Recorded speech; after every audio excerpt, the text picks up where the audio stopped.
오늘 우리에게 주신 하나님의 말씀 보도록 하겠습니다. 고린도전서 1장 18절로 25절 말씀입니다. 생명의 샘가 7월 3일 수요일 말씀 십자가의 도 함께 읽겠습니다. 십자가의 도가 멸망하는 자들에게는 미련한 것이요 구원을 받는 우리에게는 하나님의 능력이라. 기록된 바 내가 지혜 있는 자들의 지혜를 멸하고 총명한 자들의 총명을 폐하리라 하였으니 지혜 있는 자가 어디 있느냐 선비가 어디 있느냐 이 세대의 변론가가 어디 있느냐 하나님께서 이 세상의 지혜를 미련하게 하신 것이 아니냐 하나님의 지혜에 있어서는 이 세상이 자기 지혜로 하나님을 알지 못하므로 하나님께서 전도에 미련한 것으로 믿는 자들을 구원하시기를 기뻐하셨도다. 유대인은 표적을 구하고 헬라인은 지혜를 찾으나 우리는 십자가에 못 박힌 그리스도를 전하니 유대인에게는 거리끼는 것이요 이방인에게는 미련한 것이로되 오직 부르심을 받은 자들에게는 유대인이나 헬라인이나 그리스도는 하나님의 능력이요 하나님의 지혜니라. 하나님의 어리석음이 사람보다 지혜롭고 하나님의 약하심이 사람보다 강하니라. 아멘. 복음, 기쁜 소식이죠. 이것이 왜 기쁜 소식일까 하면 아들을 통해 구원하시려는 하나님의 유일한 방법에 대한 그 기쁜 소식이기 때문에 복음이 되어지는 거죠. 그러면 성경은 좀 더 좁혀서 복음을 예수 그리스도라고 표현합니다. 그리고 예수 그리스도께서 지신 십자가를 복음이라고 해요. 왜? 그 방법으로 우리를 구원하셨기 때문에 복음이라고 하죠.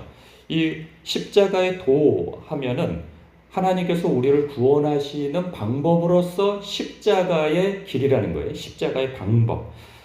여러분은 십자가가 여러분에게 복음으로 묵상되어지시고 그렇게 믿어지십니까? 네. 많은 사람들이 십자가에 대해서 깊이 생각하지 못하는 경우가 많이 있습니다. 오늘날은 이 중세시대 때나 혹은 이 성경시대 때처럼 십자가를 전혀 다른 시각으로 보는 경우가 많거든요. 그러니까 이 성경시대 때에는 십자가는 아주 흉악한 범죄자를 죽이는 사형틀이었어요. 로마인들조차도 이 십자가에 대해서 언급하는 것 자체를 꺼려하고 싫어했습니다. 노예가 혹 십자가에 대한 언급을 하면 죽여도 되는 그런 문화였어요. 그 정도로 십자가에 대해서 아주 혐오하는 사형틀이었단 말이죠. 수치와 멸망과 그리고 소망 없음의 대표성이라 할 수 있겠죠. 저주. 그런데 오늘날은 다르죠. 십자가를 사람들은 믿는 사람이나 믿지 않는 사람이나 목에 걸치고 다니고 뭐 반지로 끼고 다니고 그러니까 액세서리 대용으로 쓰는 경우들도 굉장히 많습니다. 그러니까 거리낌이 없어요. 십자가 하면 무슨 사랑의 뭐 액세서리나 아니면 뭐라고 표현할 수 있나요? 그 어떤 그 애군을 물리치는 부적 정도로 생각하는 경우들도 많이 있어요. 그러니까 오늘날 그 십자가를 대하는 것과는 판이하게 다른 시각이죠. 이 성경시대 때 고린도인들이, 그러니까 모든 사람들이 느끼기에 십자가 하면 다 꺼리는 거예요.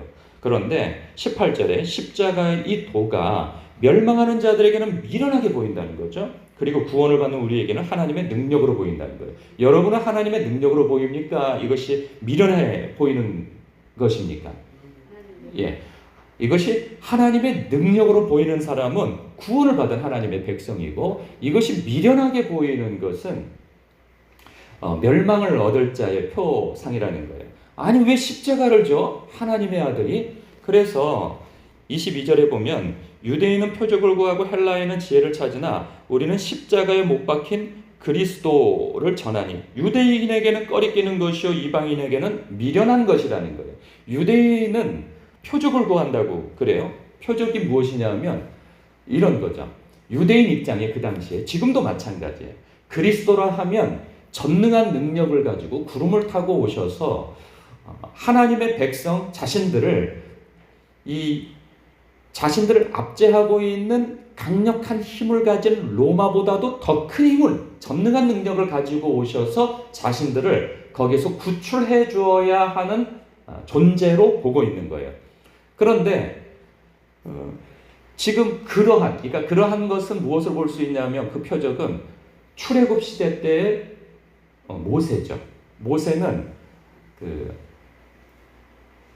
애굽의 종살이를 하고 있던 그 초강대국을 박살을 내고 하나님의 백성을 구원해낸 영도자란 말이죠. 그와 같은 선지자가 너희에게 올 것이니 너희는 그의 말을 들으라. 그렇지 아니하면 저주를 받을 것이다 라고 하는 예언이 있었단 말이죠. 그렇기 때문에 그들이 원하는 표적은 무엇이냐? 모세와 같은 그런 그 모세보다도 더 큰 전능성을 가지고 있는 이 그리스도, 즉 우리를 구원해주고 구출해줄 수 있는, 이 험악한 세상에서 구출해줄 수 있는 구원자를 원하는 거예요. 그러한 표적을 우리에게 보여달라는 것이죠. 그런 사인을 우리에게 보여달라는 것이죠. 당신의 전능한 능력을 보여달라는 것이죠.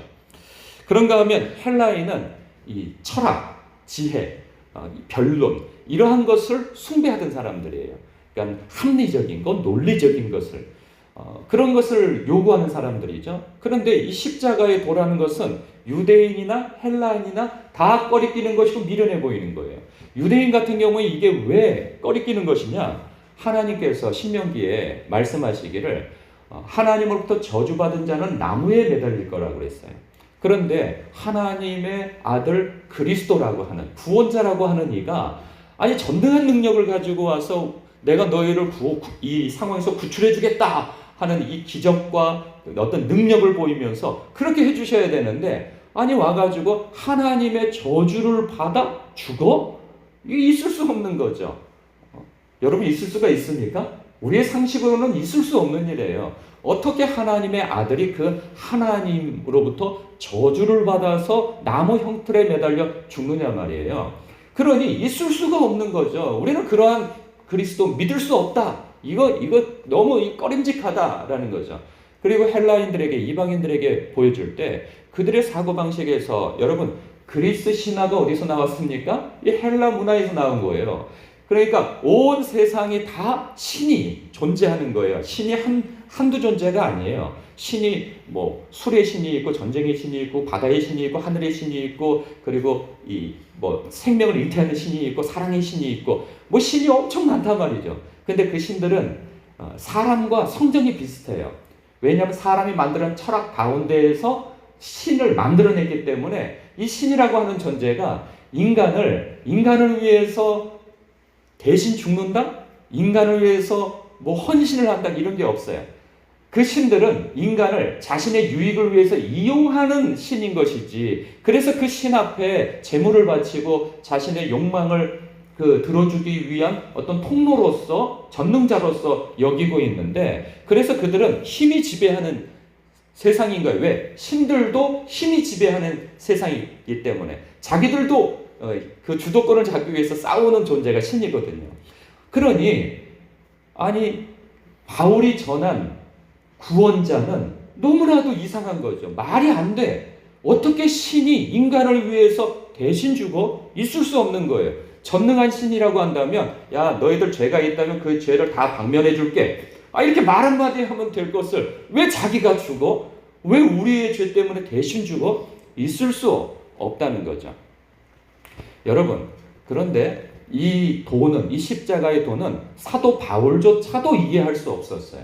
그가 다메섹 도상에서 부활하신 예수 그리스도를 만나기 이전까지는 그는 깨달을 수가 없었어요. 왜? 그도 똑같이 유대인이었기 때문에. 유대인으로서 그리스도를 기다리는 사람, 그도 기다렸거든요. 그런데 자신이 기다린 그리스도는 모든 유대인들이 기다렸던 바처럼 전능한 능력을 가지고 와서 자신들을 로마의 그 압제에서 구출해줄 그런 전능자를 기다렸는데 그래서 저 사람은 하나님의 저주를 받아 죽은 거야. 그러니 저건 거짓 선지자야 하고 그를 추종하는 모든 그리스도인들 죽이려고 들었는데 아니 가다 보니 네가 어찌하여 나를 박해하느냐 하였더니 누구요? 네가 박해하는 예수다 라고 얘기하고 그는 큰 충격에 빠지게 되어지죠. 그리고 그가 예수 그리스도가 하나님의 아들 그리스도로서 우리의 죄를 위하여 십자가에서 죽게 되어졌다는 사실을 알게 되어짐으로 인해서 그는 큰 충격을 받습니다. 어떻게 하나님께서 이 피조물인 우리 죄인들을 구원하시기 위하여서 십자가에서 하나님의 저주를 받아 죽을 수 있는가? 왜 하나님의 아들은 저주받아 죽었어야 됐지? 인간은 스스로 구원할 수 있는 길이 없기 때문에 인간은 그래서 이 말씀이 있는 거예요. 21절에 보면 20절에 보면 지혜 있는 자가 어디 있느냐? 선비가 어디 있느냐? 이 세대의 변론가가 어디 있느냐? 하나님께서 이 세상의 지혜를 미련하게 하신 것이 아니냐? 하나님의 지혜에 있어서는 이 세상이 자기 지혜로 하나님을 알지 못함으로 하나님께서 전도에 미련한 것으로 믿는 자들을 구원하시기를 기뻐하셨다. 세상 사람들은, 특히 헬라인들, 이 고린도의 사람들은 뭐예요? 지혜를 자랑하는 자들이에요. 그러나 세상 철학을 가지고 지혜를 가지고 구원을 얻을 수 있습니까? 여전히 인간의 존재에 대해서 여전히 씨름하고 있어요. 인간은 무엇이냐? 나는 왜 태어났느냐? 어디로부터 왔느냐? 나의 존재는 무엇이냐? 이거 가지고 아직도 씨름하고 있으나 그것에 대해서 분명한 정의를 내리지 못하고 있어요. 여러분, 선비가 어디 있느냐? 도덕군자, 이 도덕을 가지고, 윤리 도덕을 가지고, 세상 지식을 가지고 자신을 구원할 수 있습니까? 없어요. 세상에 공부 그렇게 많이 한다고 해서 자기 스스로를 구원할 수 있습니까? 다른 사람을 구원할 수 있나요? 없어요. 그 똑똑한 머리를 가지고 사람을 얼마나 많이 효과적으로 죽일 수 있느냐를 연구하는 게 인간의 죄성인 거예요. 그 똑똑함을 가지고 얼마나 효율적으로 죽일 수 있는 방법을 연구한 사람들이 과학자들 아니겠어요? 그래서 핵무기를 빨리 만들어야 된다, 그 얘기를 하고 있는 거 아니겠어요? 사람이 똑똑함으로 사람 죽이는 방법을 고안해내는 것, 이게 사람의 죄성이라는 거예요. 누가 누구를 구원해요? 인간은 자기 죄로 인하여서 죽은 자요. 허물과 죄로 죽은 자라는 거예요. 그렇기 때문에 스스로 구원할 수 없는데 죄인이라. 그러나 흠과 결이 없는 그러한 오직 예수 그리스도, 하나님의 아들 그리스도는 인간의 몸을 입고 태어나셨으나 죄는 없으시다는 거예요.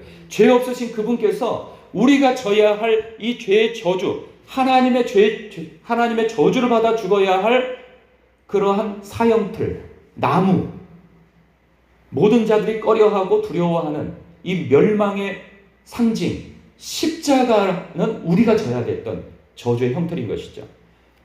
하나님의 아들이 거기에 매달려 죽으심으로 하나님께서는 그래, 너희들 스스로 구원을 얻을 수 없으니 너희들은 한 번 태어난 것은, 태어나서 죽는 것은 정해진 것이다. 그러나 그 이후에는 심판이 있다. 너희들은 알지 못하나 나는 안다. 그 심판은 영원히 헤어나올 수 없는 멸망의 심판이고 두려운 심판이야.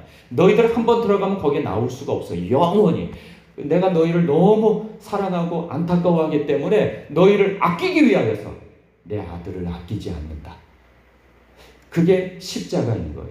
그래서 하나님이 세상을 이처럼 사랑하사 독생자를 주셨으니 이는 그를 믿는 자마다 멸망하지 않고 영생을 얻게 하기 위하여서 하나님께서 그 사랑의 표로 우리를 아끼기 위해서 당신의 아들도 아끼지 아니하시고 내어주신 그 십자가를 보고 하나님이 우리를 얼마나 사랑하시는가를 보라는 거예요. 하나님은 그 전능한 능력으로 우리를 굴복시켜서 사랑하게 만드시지 않았다는 거예요. 전능한 능력을 가지고 계시지만 그 전능한 능력을 사용하지 아니하시고 사랑의 방법으로, 당신이 죽는 방법으로, 손해보는 방법으로 우리를 살리셨다는 거예요. 너희들이 그 방법을 알면 싸울 수가 없다는 거죠. 누가 크냐 가지고 교회에서 싸울 수가 없다는 거예요. 그래서 십자가의 도를 지금 문제 많은 이 고린도 교회에 문제 해결의 키포인트로 넣고 있는 거예요. 성도가 십자가의 도를 깊이 묵상하지 아니하면 그 사람은 신앙생활을 제대로 할 수 없습니다. 무엇으로 신앙생활을 알아서 제대로 할 수 있습니까? 자기 소견에 옳은 대로 할 뿐인 것이죠. 하나님의 이 십자가의 도를 깨달은 자만이 여러분 회개를 해도 깊은 회개를 할 수가 있어요. 내가 하나님 앞에 얼마나 소망 없는 그러한 나 스스로는 문제를 해결할 수 없는 그러한 절망 가운데 떨어졌던 죄인인가, 허물과 죄로 죽었던 자인가, 그리고 내가 적극적으로 하나님을 대적하였고 소극적으로 하나님에 대해서 무관심한 그러한 파렴치한 하나님을 대적한 죄인인가, 그것을 깨닫는 방법은 십자가의 도를 통하여서 깨달을 수밖에 없는 거예요. 그랬을 때 은혜 의식이 살아나는 것이죠. 나 같은 죄인 살리신 그 은혜 감사하게 되어지는 것이죠. 이 죄인이 누구를 판단할 것이며 누구 어깨 위에 머리 위에 올라서려고 하겠느냐는 거예요. 예수님조차도 당신을 죽여 우리를 살리시는 방법으로 오셨는데, 나 뜯어먹어 너 살고 내 피 빨아먹어 너희들 살라고 하는 방법으로 우리를 찾아오셨는데, 그 은혜를 받은 우리가 누구 머리 위에 올라설 것이며 누구를 손가락질할 자격이 있을 것이며, 그리고 우리의 죄를 해결해 주시기 위해서 십자가 지신 그 하나님의 그 크신 사랑을 경험한 자로서 어떻게 뻔뻔스럽게 또 죄에 뒹굴면서 살 수 있을 것이냐라는 거예요. 여러분, 이 십자가의 도를 묵상하지 않고서 신앙생활을 한다고 논할 수는 없는 것입니다. 우리는 흉내는 낼 수 있어요. 종교적인 형태를 갖출 수는 있어요. 그러나 참된 신앙생활은 할 수 없는 것입니다. 여러분, 이 고린도전서를 묵상하시면서 이 대목은 곱씹어서 읽고 또 읽고 하셔야 되는 거예요. 그래야 우리가 다른 이 지금 아이고 이거 고린도 교회 이거 장난이 아니구만, 이런 교회 안 된다고, 아이고 세상이 이렇게 지금 정말 말세야 말세. 여러분, 세상이 말세가 아니고 고린도 교회가 말세가 아니고 나 같은 죄인이 존재하는 것이 말세의 이유인 거예요. 그렇기 때문에 주여 나 같은 죄인 살리신 나 같은 죄인 살리신 그 은혜가 너무 감사합니다 하고 주님 앞에 늘 은혜를 구할 따름인 것이죠. 그런 사람은 자기가 뭘 했다고 해서 공치사를 할 수도 없어요. 내 몸을, 내 모든 것을 하나님 앞에 내주어도 더 내줄 수 없는 것을 안타까워할 따름인 것이죠. 나를 향한 하나님의 그 크신 사랑에 감격한 사람은 내가 하나님 앞에 나의 전부를 드려도 주님, 도대체 내가 드린 걸 가지고 하나님께서 어디다 쓸 수 있겠습니까? 내가 하나님 앞에 기껏 드리는 것은 죄밖에 없습니다 하고 자기 가슴을 치며 안타까워할 따름인 것이죠. 여러분, 오늘 이 말씀이 여러분들에게 깊이 묵상되어지기를 주님의 이름으로 축복합니다. 그럴 때 여러분 신앙생활 생명의 길로 가실 수 있는 것입니다. 그리고 풍성하고 신앙의 자유를 참된 자유를 누릴 수 있게 되어지는 것이죠. 기도하겠습니다.